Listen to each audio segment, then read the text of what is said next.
కొత్త డ్రామా షురూ చేసిన యాంకర్ శ్యామల ఓడిపోయిన 4 రోజుల తర్వాత వచ్చి పాపం థ్రెటనింగ్ కాల్స్ వస్తున్నాయని చెప్పి చంపేస్తామని బెదిరిస్తున్నారు అని చెప్పేసి పాపం విక్టిమ్ కార్డ్ ప్లే చేయడానికి, సింపతి డ్రామాలు క్రియేట్ చేయడానికి ట్రై చేస్తుంది.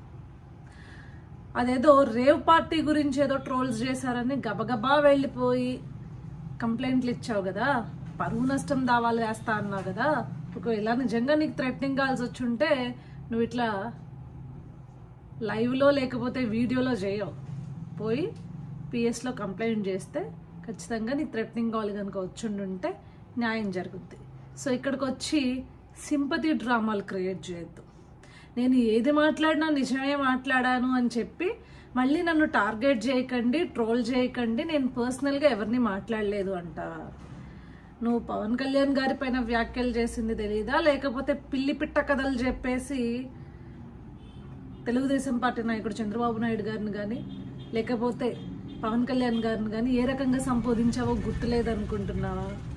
అన్నీ గుర్తున్నాయి. కాకపోతే కూటమి కార్యకర్తలు కంటే తెలుగుదేశం పార్టీ మరియు జనసేన కార్యకర్తలు ఎవరికి నిన్ను పట్టించుకునేంత టైం కానీ, నీకు సినిమా ఇచ్చేంత, అంటే నీకు ఒక సీన్ క్రియేట్ చేసేంత తాకత్ కానీ నీకు లేదు. అది గుర్తుపెట్టుకో. ఎందుకంటే నువ్వు నెల్లూరు నుంచి శ్రీకాకుళం లెక్క చెప్పావు కదా రూట్ మ్యాప్, నువ్వు ఎక్కడ క్యాంపెయిన్ చేసినా అక్కడ చిత్తుగా ఓడిపోయింది కాబట్టి పెద్ద నిన్ను ఎవడు దేకాలని కూడా అనుకోవట్లేదు. సో మీడియా ముందుకు వచ్చి ఈ షోలు ఆపమ్మా. ఒకవేళ నిజంగా కనుక నీ మీద ఏదైనా ఇట్లా థ్రెటనింగ్ కాల్స్ అవి వచ్చుండుంటే పో, లీగల్గా యాక్షన్ తీసుకో, ఎవడు వద్దనలేదు.